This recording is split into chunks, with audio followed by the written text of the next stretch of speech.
भगवान का नाम रोज लेना या उनका स्मरण करने का प्रयत्न करना या फिर इसको अपनी आदत में शामिल कर लेना, इससे आपके जीवन में बहुत फर्क पड़ता है।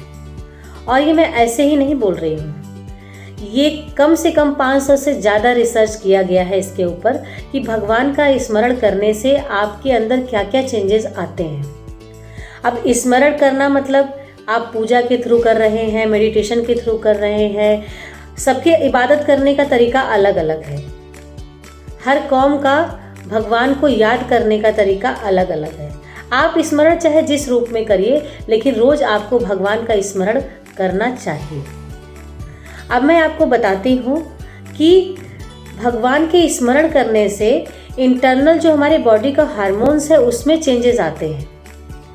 आपकी स्मरण शक्ति 15 से 25% बढ़ जाती है। आपका विल पावर बढ़ता है, कॉन्फिडेंस लेवल हाई होता है। और ये हम सभी जानते हैं कि जीवन जीने के लिए इन सब चीज़ों की बहुत ज़रूरी होता है ये हमारी लाइफ में। और इसके अलावा आपका जो रोग प्रतिरोधक क्षमता है उसमें भी आपको बहुत लाभ मिलता है। लोग कहते हैं ना कि जब आप बीमार पड़ते हैं तो ऊपर वाले का नाम लीजिए। डॉक्टर तो अपना काम कर ही रहा है, लेकिन दवा के साथ साथ दुआ की ज़रूरत है। ऐसा क्यों कहा जाता है? ऐसा इसीलिए कहा जाता है क्योंकि भगवान के स्मरण में अगर आप सच्चे दिल से उनका स्मरण कर रहे हैं तो वो बहुत आपके लिए और आपके जो तकलीफ़ है उसके लिए बहुत लाभकारी साबित होता है। इसके अलावा रोग प्रतिरोधक क्षमता तो बढ़ता ही है, उसके साथ साथ आप में दुख सहने की शक्ति भी बढ़ जाती है। जीवन है तो सुख और दुख दोनों लगा रहेगा, लेकिन उससे लड़ने की क्षमता कहाँ से आएगी? और ये हम सभी जानते हैं कि जब भी आपको दुख आता है तो आप सीधे भगवान के सामने हाथ जोड़ते हैं, मत्था टेकते हैं या इबादत करते हैं।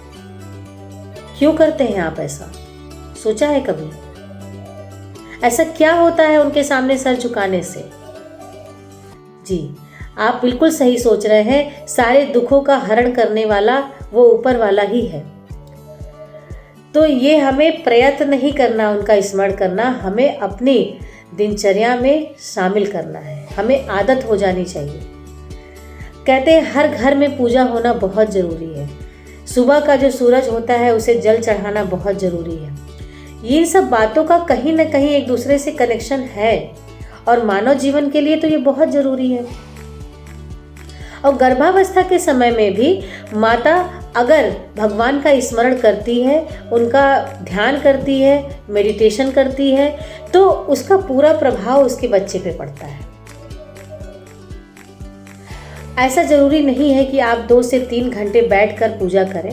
आप दिल से उन्हें याद करें, उनके प्रति आप समर्पित हों और उनके प्रति अपने भावों को सरल रखें। बस वो आपके साथ हैं। हर जितनी भी तकलीफ़ है आपके जीवन में वो सबका हरण कर लेंगे। इसीलिए भगवान का स्मरण करना बहुत आवश्यक है।